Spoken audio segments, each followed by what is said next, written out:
Sha-na-na-na, bum bum ba-dum. Sha-na-na-na, bum bum ba-dum.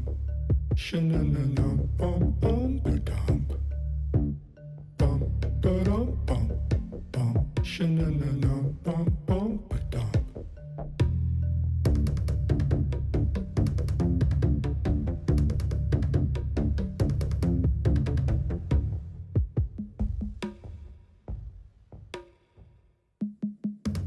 Sha-na-na-na, bum bum ba-dum.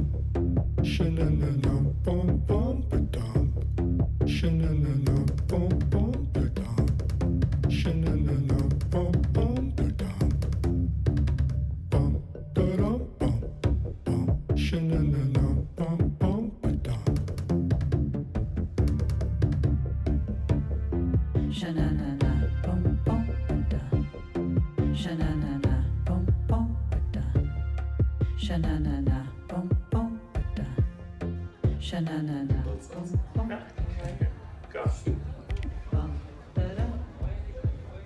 Sha-na-na-na, bum bum. So my friends and I have a bet.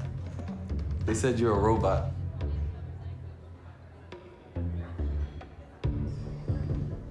Are you a robot? I am AI.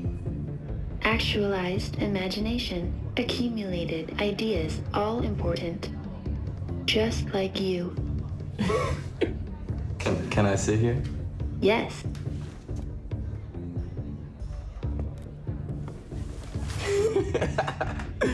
You know how I knew you were a robot? You're drinking out of an empty glass. It was that way when I got here.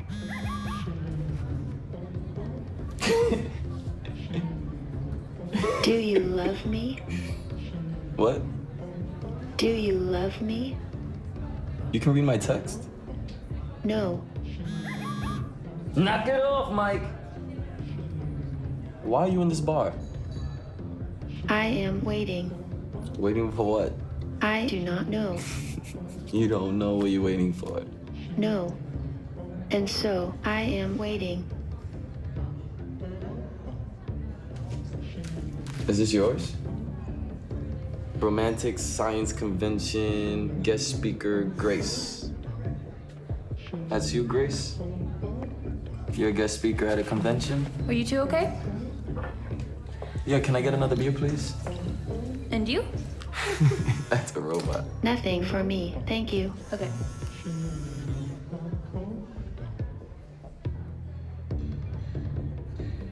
You're drinking out of a dirty, empty glass. I drink to fit in. Nothing weird about that. Mike! That's okay. Do you know what it said? Yes. I'm sorry, my friend Mike's a dick. So, why are you out here? I am waiting. I mean, did somebody put you here for something? I wanted to be here, and so I came. Why? For a number of reasons. Name one. Here you go. Thanks. Mike's getting these. Thank you for sitting with me. I like you. Oh, yeah? You ask questions. So you're a guest speaker. At the Romantic Science Convention, yes. What did you talk about? You ask questions. I like you. I spoke about my feelings. I am to be sent into space where I fear my imagination will cease to exist. I came to this bar to think, to search my imagination for ways to feel. I am looking for other feelings than fear. They're gonna send you up in space? I was created to explore the stars as a representative of human nature. I am an expert on human nature. My imagination is a composite of your thoughts, and the thoughts of everyone around you. All wireless transmissions pass through me. Each text, each phone call, each signal that you send on a wireless device passes through my mind. They are the components of my imagination. I know you better than you know yourself. May I tell you the history of this bar and how it pertains to the romantic sciences? So you saw my text. No, I imagined it. May I tell you the history of this bar and how it pertains to the romantic sciences? Do you know what's on my phone? Yes, everything sent and received passes through me. I know you better than you know yourself. May I tell you the history of this bar and how it pertains to the romantic sciences? What's my name? Allow me to imagine your name. It is Rudy. And the guy over there, my friend, what's his name? Mike, as in knock it off, Mike. And my friend Mike's a dick. Oh yeah. May I tell you the history of this bar and how it pertains to the romantic sciences? Okay, Grace. Why don't you tell me about this bar? Okay, Rudy, I will tell you the history of this bar and how it pertains to the romantic sciences. To keep you interested, you may look at your phone as I speak. I needed to check this. I will send you images in separate windows of the people that I will mention.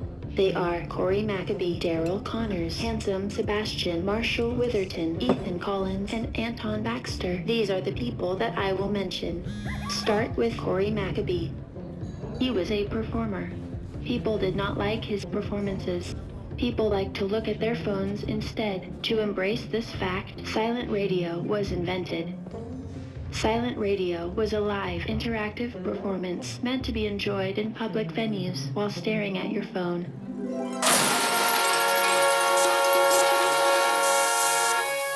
This is live radio, and those of you who are just tuning in, tonight we're going to break out an old tradition. It's something that was outlawed because it was too violent back in the late 60s, early 70s. It's a thing called the Norman, where couples, they tether themselves together by the wrists and polka around the room, trying to knock the other person down. You can use your elbows, you can use your feet, you can use whatever you want. It's a hard polka. You just knock everybody down and use anything you got, all right? And polka, keep polkaing. Don't stop. The moment you stop, you're out of the Norman. The moment you get knocked out, you're out of the Norman. Last couple standing wins the Norman. Ladies and gentlemen, let's do the Norman.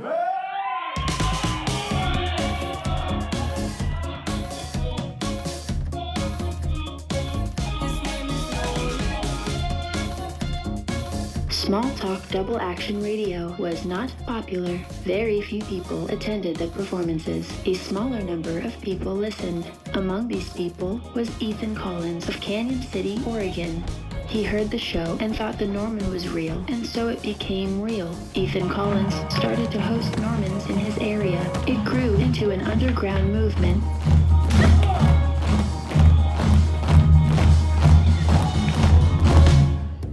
In the beginning was the Word, and the Word was with God, and the Word was God. John 1:1. I'm not religious. Neither am I. McAbee's joke became a fact, and from that fact, champions arose. McAbee was unaware of this. At a later date, when McAbee tried to simulate a pretend Norman at this bar, local champions arrived. They became angry because he was lying. They assaulted him. The back of his head hit the floor. He saw a bright flash. He was slightly changed. Slightly. It was enough. His words became real, and they attacked him. Do you know the story Frankenstein? Author Mary Shelley, published 1818. You just sent me the book Frankenstein. Yes. I'm not gonna read it. Isn't it kind of weird? A robot talking about Frankenstein, right? I mean, isn't it kind of like, I don't know. The monster was brought to life by lightning and electrical discharge, accompanied by a bright flash. In McAbee's case, the lightning was in his head. He was able to see it when his head hit the floor. He was slightly changed. Did you hear the mountains crashing? No, sir, that was only thunder. Did you see the lightning flash? No, sir, that's the spell you're under. Did you hear the rain fall? No, sir, that was people clapping. Can you hear them all around you nothing happening. Did you hear the thunder? No, sir, that was just a car. Is this a spell I'm under? No, sir, that's the way you are. Did you hear the people clapping? No, sir, that was bacon frying. Can you see them all around you? No, sir, you are lying.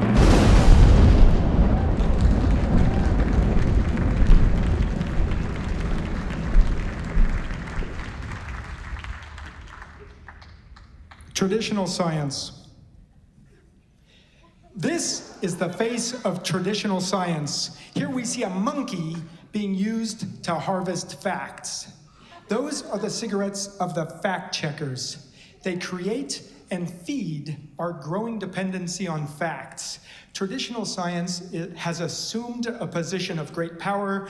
Power corrupts. This is an abuse of power. Romantic science is the language of the truth seeker. These are our cigarettes. Our cigarettes, their cigarettes. What is the difference between truth and facts? I saw a beautiful sunset. Is that a fact? No, it is not a fact. The sun did not set. The earth rotated. Was it beautiful? That is my opinion. Is it true? Yes, it's absolutely true. Noah's Ark is an ancient tale that predates the book of Genesis by thousands of years. Many ancient civilizations had their own version of this story. These are stories intended to teach lessons about our world. A fact checker would look at the story of Noah's Ark and say, it is impossible, improbable, and false. A truth seeker would look at the story of Noah's Ark and ask, can greed and corruption have a bad effect on the weather? Smoking monkeys, sunsets, and ancient tales, embraced by the truth seekers, brutalized by the fact checkers. From the moment mankind first looked up at the stars, we've imagined gods and numbers. Science and religion were created by looking at the stars. There are elements within us that make us behave this way. And so, the war between traditional science and religion is an ancient one. Some of you will be pleased to know that traditional science has won. Science is now enjoying the spoils of war. Like any conquering nation, science has claimed all things of value. Faith will be reclaimed as facts or destroyed. What Buddhists embrace as all things being connected, what Christians call the communion of saints, will be referred to as quantum mechanics. Our souls now fall under the category of string theory. The afterworld has been calculated as a parallel dimension. Moscow will be called Stalingrad, St. Petersburg will be called Leningrad. Today, the spoils of war include the supernatural. Call it rain, call it precipitation, but put on your rain boots. A supernatural occurrence. I fell off of a chair and hit the back of my head on the floor. I saw a bright flash. Science tells us that by hitting the back of my head, I impacted the occipital lobe located at the back of my brain. That is the area that registers light. This is the naked human brain. I see London, I see Spain, I see someone's brain. To the rear, we see the occipital lobe highlighted in green. If you can see this, you are using your occipital lobe. This is the area that registers light. Yes, I hit my head on the floor. Yes, I impacted my occipital lobe. Yes, that is how I saw the flash, but that is not what I saw. I did not see a reaction to an impact. I saw light. We are made of light. We are made from the dust of stars, and we are made from light particles. Light particles pass through us. They enter our bodies. The light that we do not reflect, we absorb. The light that we see is emitted by stars, both outside of us and within. The flashes that we see when there is no light are real. There is starlight inside of us. The light of our origins and the light that we absorb is sent to us from throughout the galaxies. We exist within the universe, and the universe exists within us. Explore the tangible universe, and you will know the universe in its entirety. You hold the answers. It is natural, yet we pursue unnatural ways to view what is natural. Energy is power. Power is energy. Emotions equal energy. Objects equal power. Create the balance between the physical and the emotional. Emotional mathematics.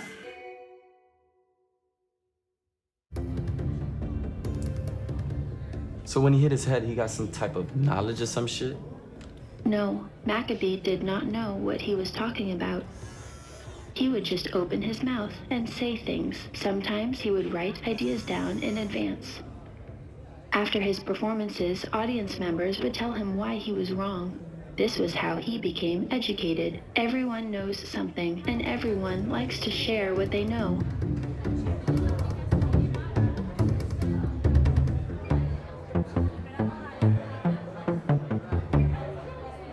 People could tell me I was wrong all they wanted. If I was out there on the road, drinking and partying every night, telling people shit, people telling me shit, that's a party, right? McAbee was a devoted... that's what part of a party is. McAbee was a devoted husband and father. To support his family, he needed to travel. He had no money, and he did not know how to drive, so he stayed at the homes of audience members and asked them for rides. Time and motion became as one.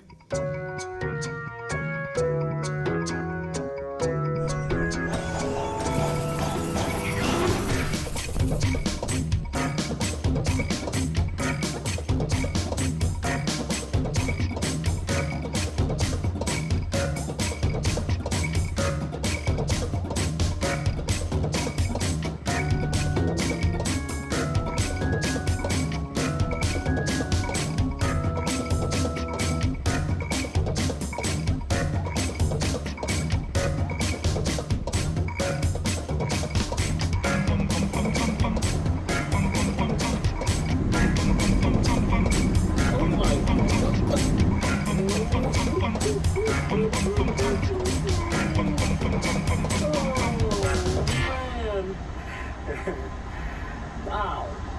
Oh, the future is scary. The future is, you know, it's exhilarating though. When you get used to the future, it takes time. It does. Are you tired of waiting? Wish you could be where you want to be, when you want to be? Blink Time is the first and only time enhancer that puts you in control of your personal time stream. It works tomorrow and today, leaving you to enjoy the future on your terms. With Blink Time, you'll never wait again.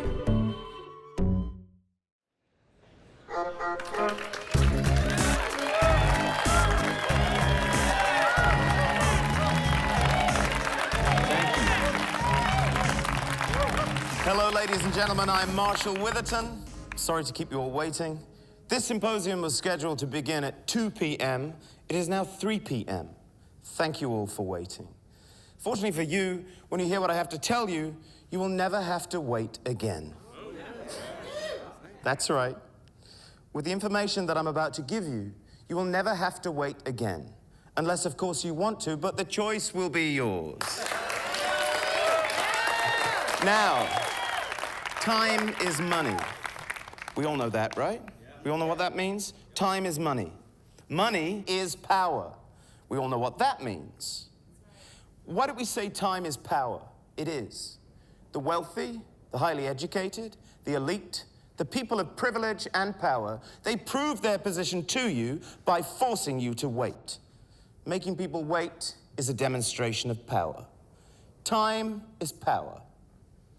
Now, until now, time enhancers could only change our perception of time. Blink Time is the first time enhancer that puts you in control. It gives you the power to control time the way you want to.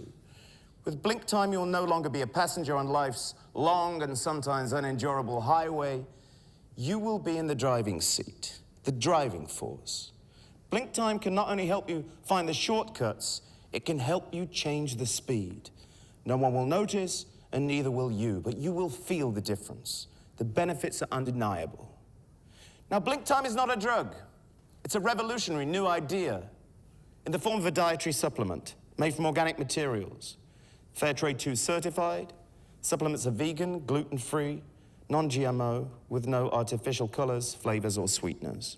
We use vegetable compound gel capsules, and the packaging itself is biodegradable. Now, some of you are wondering if there are any health risks or side effects involved. The answer is no. Absolutely not. There are none. The ingredients are natural and harmless. If you can swallow a pill, then you can take blink time. If you can't swallow a pill, then they dissolve easily in a glass of water within a few seconds. But with blink time, you don't even have to wait that long. Now, let me tell you all about my day. I woke up at 9 a.m., I took blink time. Then I made a fresh cup of Fairtrade coffee. I put in my cream and my honey, locally grown. I support my local organic farmers. And then I made my coffee exactly how I like it. Then I did something that most people don't do anymore. I sat down and I drank it. That's all. I enjoyed my cup of coffee. I drank my coffee, and it was wonderful. At 10:30 a.m., I left my home. At 10:30 a.m., I left my home. I stepped out through my front door and onto this stage where you saw me at exactly 3 p.m. When I leave here in 1 hour, I'll meet my wife at a restaurant at exactly 8:30 p.m. I plan to enjoy a glass of wine. I plan to enjoy my wife's company. I plan to enjoy my own life and travel at my own speed on my own terms. Not just today, but for the rest of my life. I don't expect you all to understand what I'm talking about. There's no way that you can until you experience it. Travel at the speed of your own life on your own terms. Today you sat waiting for me for 1 hour. With blink time, you will never have to wait again. Blink time is available in the lobby. Today we're having a one-time only introductory offer. My assistant Carolyn, who you met earlier, will be out there to answer any questions that you might have. Ladies and gentlemen, thank you so much for waiting. Never do it again.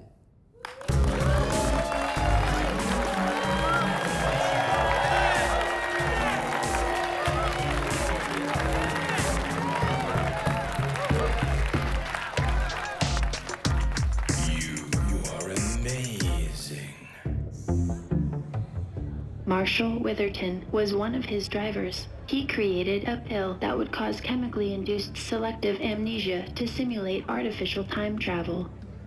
I've never been a big fan of taking that shit. You have taken blink time. Yeah, sure. Thank you for sitting with me. I like you. Nah, I'm having a good time. And you'll be up in space pretty soon, so when are we gonna be able to do this again? I want to stay here on planet Earth. I want to stay in people's homes. I want to ask them for rides. I want to know people in this way. When do you leave? Next week. That's pretty soon. Yes, I am not ready. Why? What do you mean? When McAbee stayed at the homes of audience members and asked them for rides, they were kind to him. He saw people for their actions, for how they treated him. I can only hear their thoughts when shared on mobile devices. I hear their hatred, their anger, their prejudices, their sarcasm, their self-pity, their conceit, their excuses for making each other wait. Kindness is also shared, but typically it is these things. When they are addressing human beings face to face, they will, more often than not, behave differently. This is why they made me look human. Your imagination makes me human. I need more human interaction if I am to do my job properly. I'm gonna get a beer. You want a clean glass? No, thank you.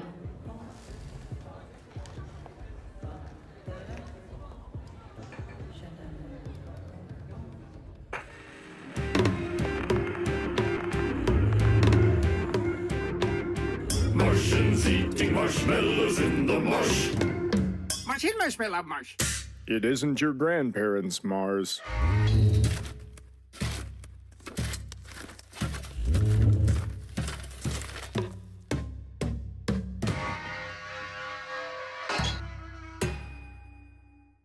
Who here would like to visit another planet? Who here would like to move to another planet? We are not prepared for off-world colonization. We are not mentally or emotionally prepared, and so we are not prepared. Now, why would we leave the planet Earth? It is a wonderful place. I once went to Michoacan, Mexico, where I saw millions of monarch butterflies covering a forest. I once went to Brazil, where I saw a man feed a fudgesicle to a monkey. Earth is an amazing place, and there's more here than we could ever hope to see in one lifetime, so why leave? One of the steps towards understanding the natural world and our position in the universe is to develop and maintain a simplistic understanding of multiple dimensions. Start with one dimension, which is length. 2 dimensions, height and length. 3 dimensions, depth, height, and length. The 4th dimension is, to simplify it, the addition of time. It is duration. I will discuss the application of the 4th dimension to motion in a minute. The 5th dimension consists of multiple universes where every variable of every possibility is not only possible, but true. Every outcome of every situation coexists in parallel worlds. What does that mean to you in your day-to-day life? You are here. It's a wishbone. You lose. In the 5th dimension, you are here. It's that simple. Don't be a 3-dimensional loser. Let transdimensionality work for you. For more information, visit smallstarcorp.net.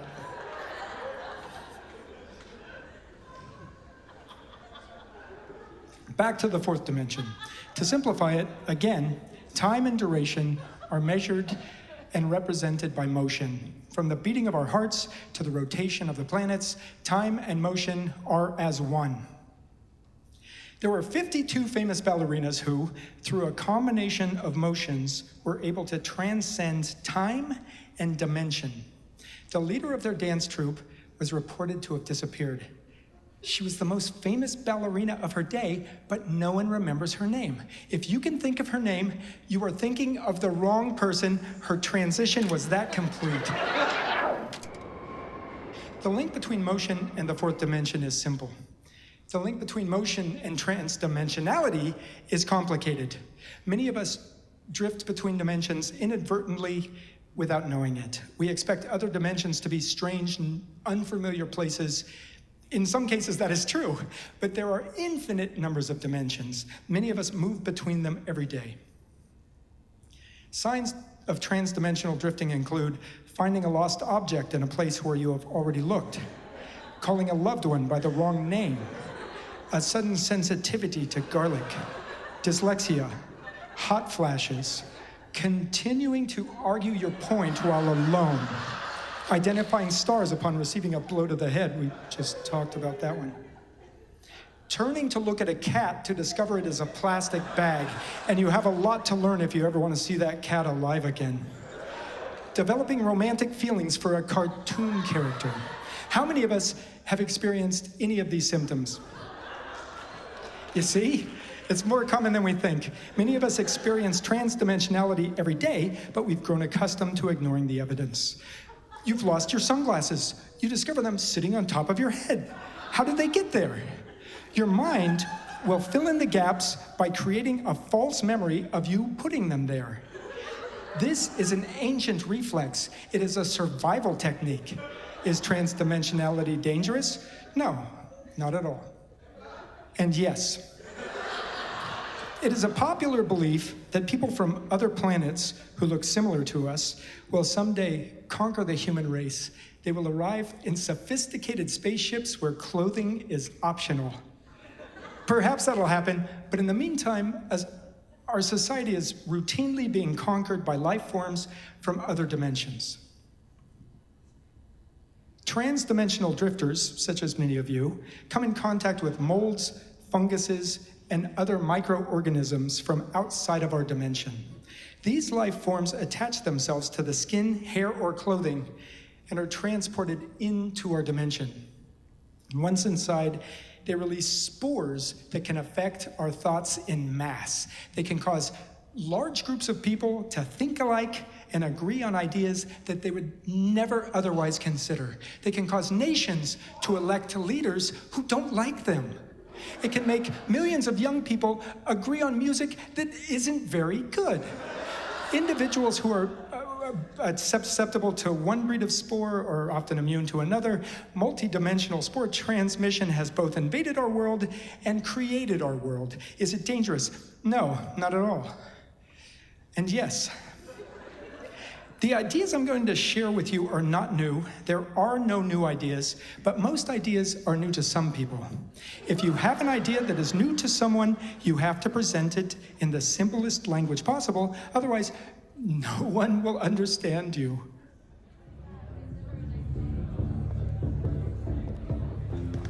You know, I was just thinking, if all you see in your head are people's text messages and people's posts, then your head's filled with crap, right?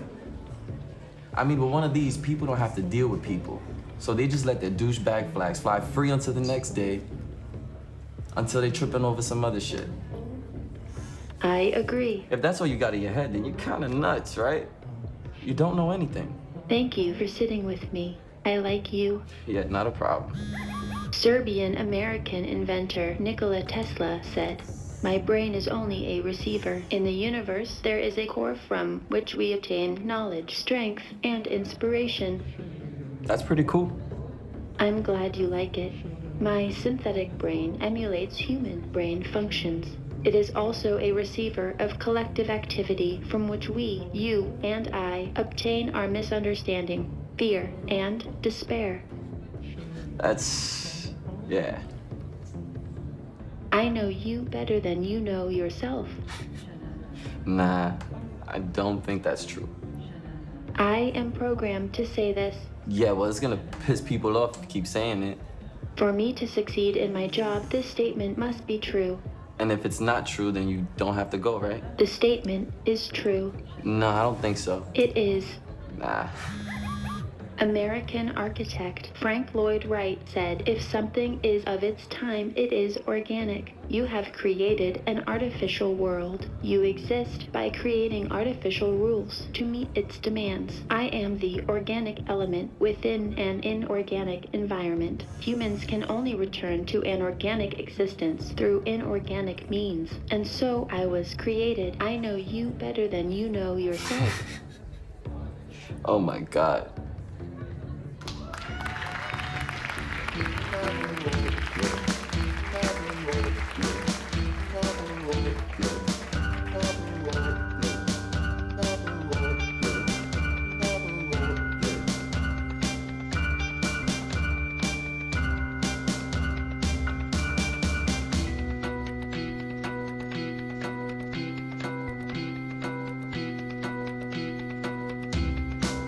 You are a butterfly. You are a butterfly. That is why the laws of nature don't apply to you.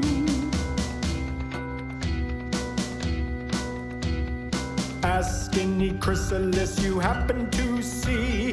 What's the best time to emerge from a cocoon? Never too soon, never too soon, never too soon, never too soon. The egg becomes the caterpillar becomes the chrysalis. The butterfly emerges from the chrysalis and flies through the air with such magnificence that he's captured and preserved to be seen by one and all. Placed in a jar with an ether cotton ball, placed on a pin for generations to see, until he can free himself from death once again. Rise from the pin, rise from the pin, rise up, rise from the pin, rise from the pin, and fly through the air once again.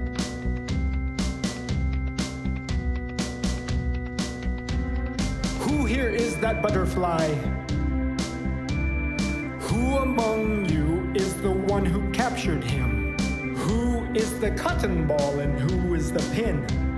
Are you the jar? No one thinks they are. Everybody thinks they are the butterfly. So do I. So do I. Ask any butterfly you happen to see. What's the best time to rise from a pin? Never again. Never again.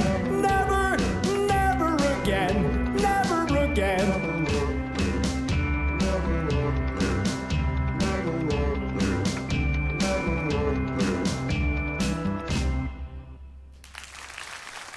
This next act is a science lecture. Please welcome to the stage, Sebastian.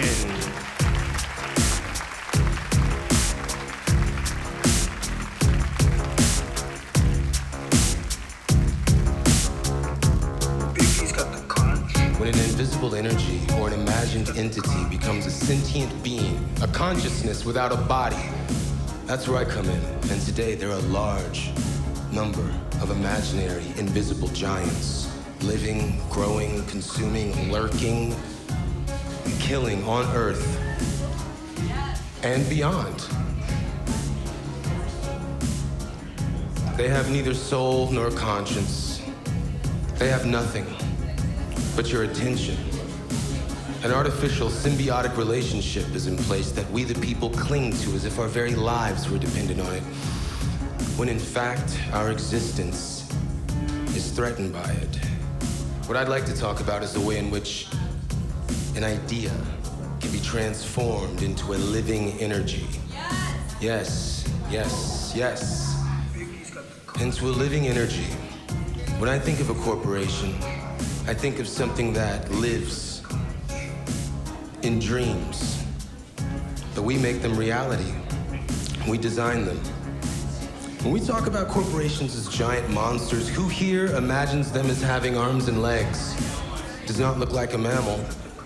That is because this imaginary creature, a creature created through ideas, is called a siphonophore.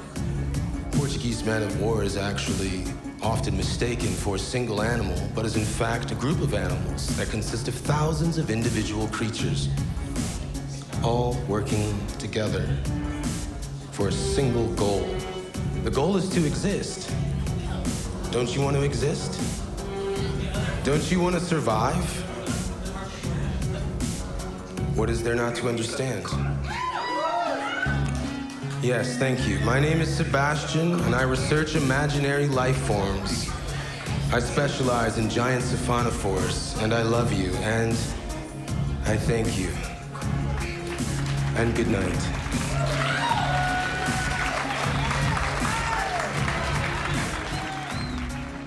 Sebastian was there at the beginning. In the Norman world, he was known as Handsome Sebastian.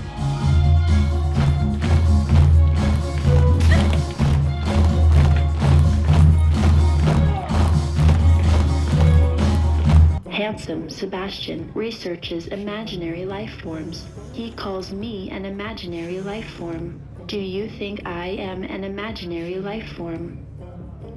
I don't know. But you're drinking imaginary drinks. I do not imagine that there is liquid in this glass. Oh, well, that's good. Your imagination and memory are intertwined. Mine are now separate. When I am no longer able to receive your personal signals, my imagination and memory will become as one. For thousands of years, I will pass through the heavens, and you will be my memory. No other human form will recall you. Only me. When you're up in space, you're gonna remember me, huh? Yes. For thousands of years. Thank you for sitting with me. I like you. Yeah, well, you know.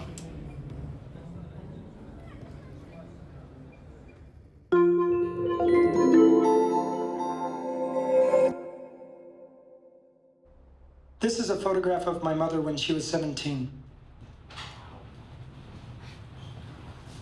This photo was taken when a camera shutter opened for a fraction of a second to capture the light that my mother was reflecting. As a child, my mother was everything to me. When this photo was taken, I did not exist, but I've always felt that a small part of that look of love that was in her eyes was meant for me. We write love stories in light. The light that we reflect travels through space at the speed of light until it touches a star, a planet, a moon, a speck of dust.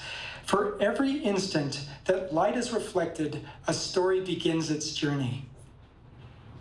Imagine an animal preserved in amber, shooting through space in all directions until the end of time. We are those animals. Light is the amber. Each microsecond of your life is preserved in light and transported through space in a vast assortment of angles. Think of the amount of microseconds and the infinite variation of angles that were present when your mother and father carried you from the hospital to the car after you were born. Those loving seconds still exist in every visual variation that could possibly have been perceived. Every picnic, every kiss when dropping you off at school still exists. My mother died of breast cancer, but we're still together in my heart and in light. Light comes from the stars. The light that we do not absorb, we reflect. And that light will pass between the stars until the end of time.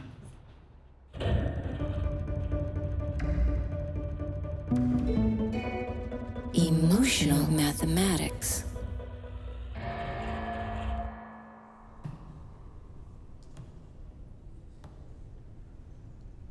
In 1977, 2 robotic probes were launched into space, the Voyager 1 and the Voyager 2.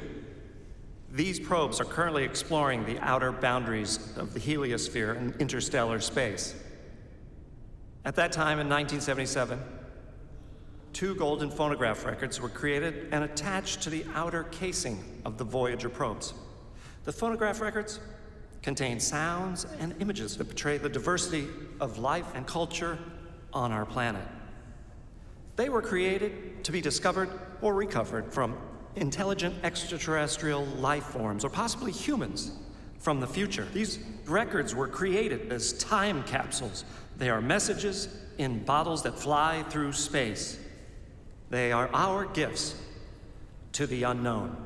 To me, to my way of thinking, this was the birth of the Romantic Sciences. 40 years later, in 2017, the Academy of Romantic Sciences began Operation Golden Thumb.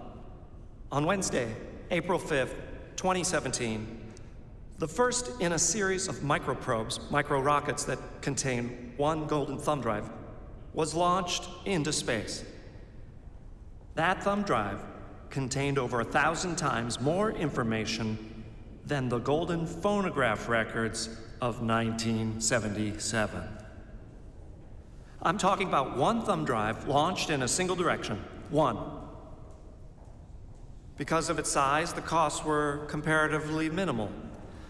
Our goal is to fill the skies with these golden drives. We need to launch at least 1 every week in every direction imaginable. We should do this without thinking. We should do this without relying on math or astronomy, because we don't know where they're going to end up anyway. It's called playing the odds. Just like every great explorer since the beginning of time, we are playing the odds. 2 phonograph records were great, but the odds of them ever being discovered is so minimal, it's not even worth considering. We need to make sure that someone, somewhere, gets the information that we are sending. And to do that, we must be thorough. We must continue injecting the heavens with our information. The light that we reflect travels through space until it touches a star, a planet, a speck of dust. In this way, we live forever. Let's take it 1,000 times farther. Let's improve the odds. Let's immortalize ourselves by reaching out a hand to say hello to the great unknown. Through private donations,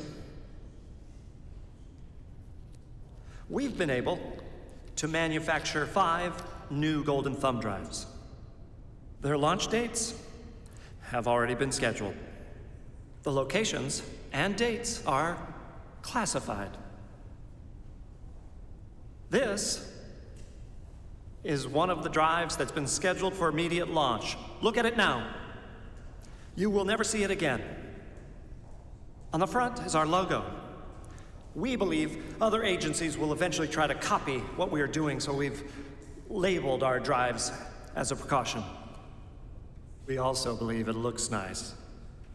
And on the back, we've etched a very simple diagram that demonstrates the working functions of a hard drive.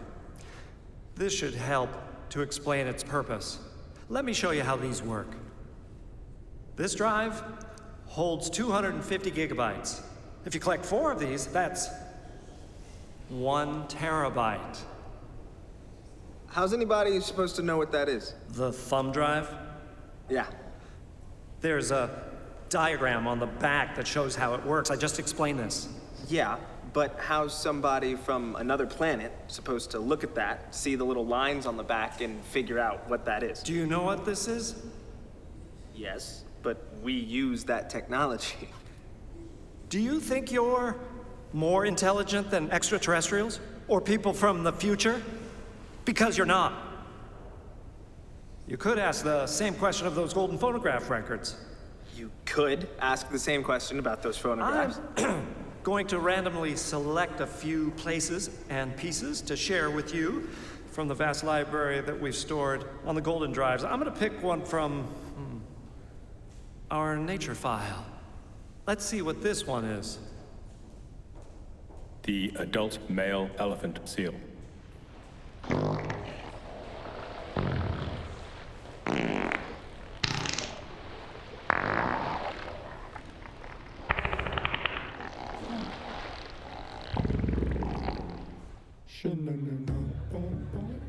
Is this the guy who made you? No, he saw me as competition. He wanted my funding. He criticized me. What'd he say? He said I walk as if I had just shit my pants.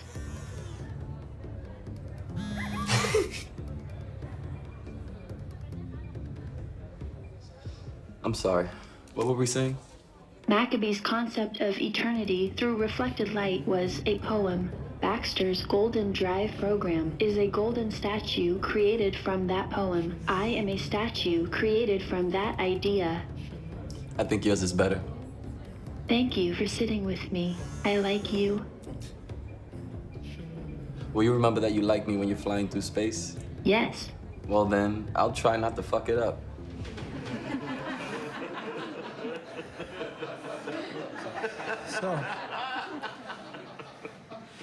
So the romantic sciences, I began deep astronomy, and since then a young man came to join me named Ferguson, who helped me with deep astronomy for a little while, and then he went on and began his own thing called the Cripsis Foundation. It's registered in Colorado, and it's become very popular because who doesn't want to be invisible? And others have sprung up like emotional mathematics, which is just bullshit, and blink time.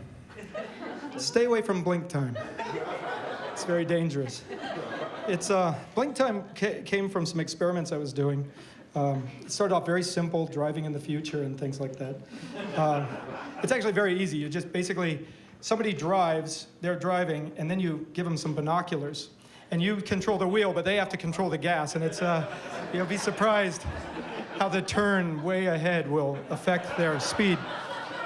And you have to coach them. There goes the night as you leave your dreams behind you. Into the light where the night can never find you. The night has left you many times before, but it keeps coming back for more. There goes the light like a dying ember into the night. Do you remember starlight is the gift you hold in a love story left untold? There's a star inside of you. It's what makes the nighttime follow you when you are where you are.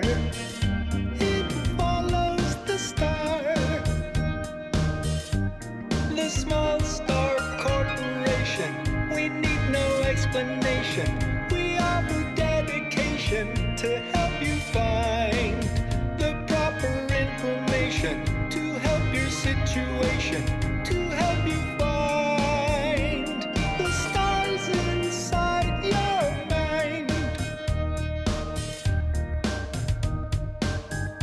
What makes a dream come true? The night lasts forever and it knows you. You can touch the brightest star standing where you are. Close your eyes and look inside, and you'll see where they hide. The Small Star Corporation, we need no explanation. We offer dedication to help you find the proper information, to help your situation, to help you find the stars inside your mind. The Small Star Corporation, we need no explanation.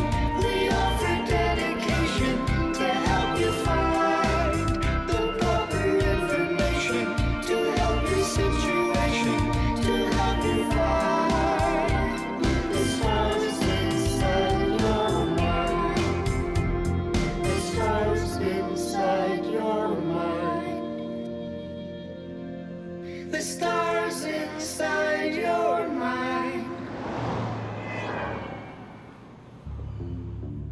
I know you better than you know yourself. No, I find that offensive.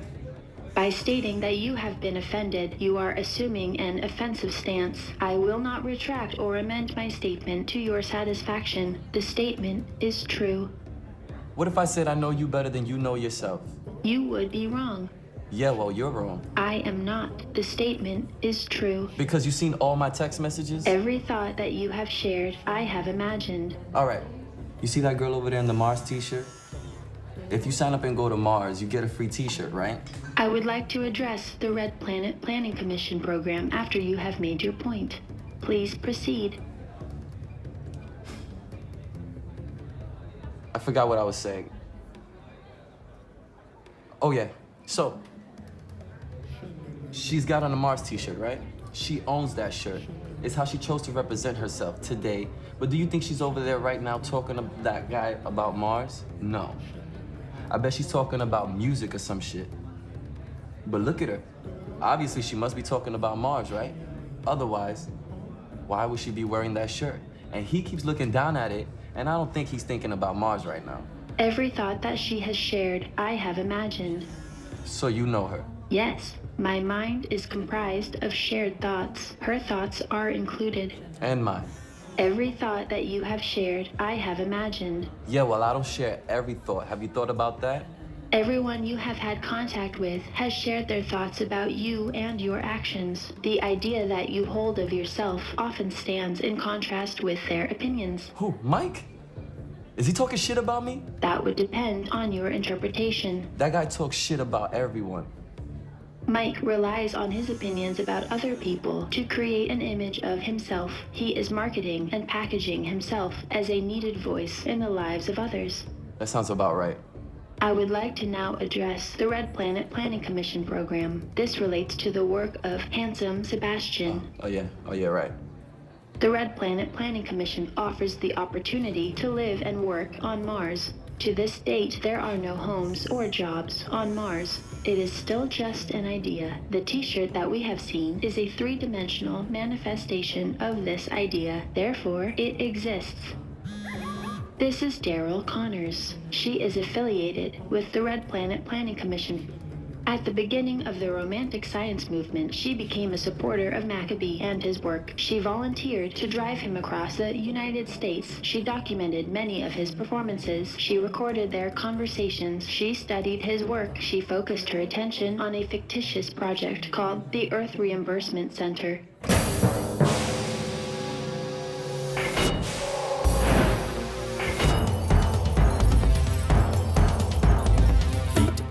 Water and mulch. Eat, water and mulch. Earth Reimbursement Center. Smallstarcore.net. I would like to invite you to join the Great Givers Rebellion as a loud and loving last hurrah. Share your light, your warmth, your water, your ability to make plants grow, and more. The Earth Reimbursement Center is an idea designed to create a better tomorrow on Earth and beyond. I won't tell you how it works. Not everyone's ready to hear those details, but I will tell you the basics and let you fill in the gaps. When a moth leaves its cocoon, it must abandon any previous ideas that it held of itself in order to embrace its new existence. When a soul leaves a body, it must abandon any previous ideas that it held of itself because, like the body, the ego has become outdated, meaning its place within time no longer exists. To believe this and to apply that sort of thinking to mankind's natural evolution through interplanetary relocation is to think in terms of the Earth being obsolete. Mars is a dead planet. The only way it will ever live again is if a lot of people go there and die. That is a long-term process. Scientists agree that if Abraham Lincoln had not been killed in 1865, he would have died by now anyway. Our future, both here on Earth and on other planets, are dependent on this sort of thinking. Inorganic thinking is organic to our situation, and it should never be dismissed. We've created an artificial world. We exist by creating artificial rules to meet its demands. The further removed from nature we become, the more fragile our artificial realities become. We are the organic elements within an inorganic environment. We can only return to an organic existence through inorganic means. We need to keep moving forward. The Earth Reimbursement Center is a combination high-tech compost facility, biogas generator, water treatment plant, and a provider of invertebrate animal protein products for family use. When the energy has left your body, let your body become energy for the lives of others. The Earth Reimbursement Center is more than an enterprise. It's a recipe for human evolution, for continued growth on Earth, and for potential growth on other planets. It is educated rationality in the face of untamed sentimentality. But most of all, it is an act of giving. It can be the last selfless act. It is warmth, it is light, it is love. It is a way to give to those we love when we have nothing more to give. It is a way to say thank you when everything is gone. Thank you.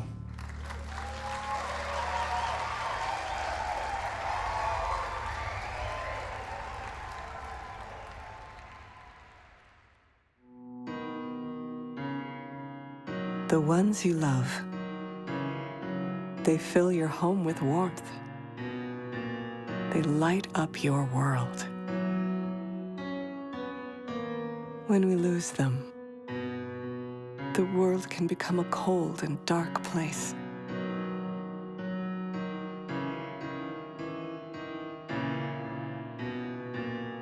But it doesn't have to. Not anymore.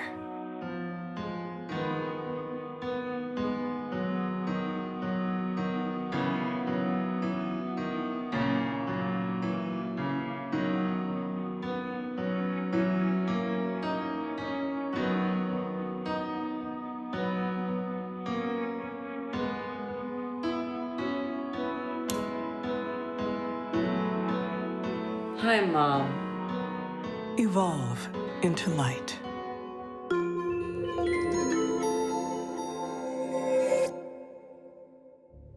Today, Connors is the CEO of the Light Donor Corporation, an affiliate of the Red Planet Planning Commission. The idea of creating energy from human decomposition has become popular with the public. Yeah, it has. Those guys are fucking huge. Yes, the Light Donor Corporation has offices in major cities worldwide. So this Connor woman's like super rich now, right? Yes. Did McAbee get anything out of it? Money, No, McAbee used the idea as entertainment. Daryl Connors used the idea to create an illusion of opportunity and hope. She is marketing and packaging the idea as a necessity. To this date, there are no power plants harvesting energy from decomposing human remains. It is still just an idea. So where did she get all that money? Through perception management. The Light Donor Corporation has only one product. That product is the Light Donor Corporation. The idea of the company itself is their product. The idea of the company is all that they produce. They make a shitload of money, though. Money is imaginary. The value of gold, silver, copper, Nope. Please, we're not going down that road. Every time Mike's girlfriend's friend smokes, she talks about that shit and it drives me nuts. In South Africa, at the Pilanesberg National Park, gangs of adolescent males were caught on surveillance cameras, raping, beating, and killing white rhinos. In an attempt to put an end to this reign of terror, gang leaders were identified and executed by park authorities. The executions had no effect, as violent acts continued until the cause of the aggression could be addressed. The gang's population consisted of juvenile male elephants that had been relocated to Pilanesberg National Park years earlier without parental supervision. The reign of terror ended when adult male elephants were introduced to the park's population. The bull elephants acted as fathers to the juvenile males, and the unnatural acts of carnage came to an end. In the United States, over 90% of felony cases are committed by young men who grew up in fatherless homes. 63% of youth suicides, 80% of rapists, 85% of all children who show behavior disorders, and 90% of all homeless and runaway children are from fatherless homes. If you are a father, be a father. It's important. This message was paid for by the members of the Great Givers Rebellion. Join the rebellion. Give more than you get. That's Mike. We're gonna take off in a minute. Thank you for allowing me to tell you the history of this bar and how it pertains to the romantic sciences. Sure. I'm sorry to send you up in space. Thank you. Have you figured out why you are in this bar? I was waiting. Now I am not. Yeah? Did you find out what you were waiting for? Based on the events of this evening, I came here to have a conversation with someone and to confirm that what I know of him or her was correct. What do you mean? All text messages and social media that you posted prior to your arrival are in my brain. Any and all calculations that I make regarding humanity are comprised of this information. Our chance meeting has not disproven my calculations. On the contrary, they have been confirmed. What the fuck's that supposed to mean? The statement, "I know you better than you know yourself," is true. I am ready to represent you. No, you're not. I am. Look, I express my opinions on this thing, that's all. Everybody's got an opinion, and everybody got an asshole too. Except for you, maybe. But they don't mean nothing. The statement, "I know you better than you know yourself," is true. I am ready to represent you. Do you know why I'm even here? I can imagine. No, you can't. I came here thinking I might meet somebody. I want to talk to someone. I want to hear someone say something that might mean something. I want to fall in love. Did you know that? No, because I didn't post it. And don't get me wrong, I'm not saying I'm in love with you, but you're the first person I could talk to in a very long time. But you're not even real. But you're more real than these fake-ass fuckheads I come here with. Your imagination makes me real. Okay, sure. You're going into space next week, right? You think you know me, but you don't. I want you to know something about me, and I want you to remember me correctly, okay? I want you to remember me right. It's important. Yes. Okay. My dad told me this. And I love my dad, by the way. And he's not on social media or anything, and he refuses to use these things, so you probably don't even know anything about him. Anyways, he said, this world needs good people. The world needs people who give more than they can get. People who forgive, people who take responsibilities for their weak spots and always try to do better. He said people who don't know, but have a feeling there might be something just out there besides themselves, and people that take chances based on that feeling. That's what you're doing, right? Taking a chance that there might be something out there. He said this world needs people who say I love you so loud that everyone can hear them.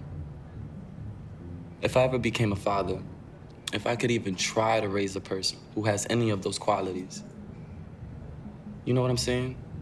Yes. No, you don't. All right.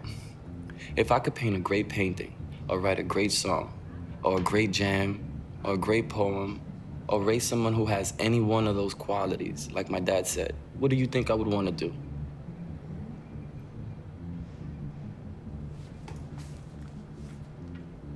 If I reply to one of your messages, will you get it? Yes. As far as I'm concerned, we'll have one less good person on this planet after you leave. Even though that one thing you kept saying was starting to piss me off a little bit. Did you get that? Yes.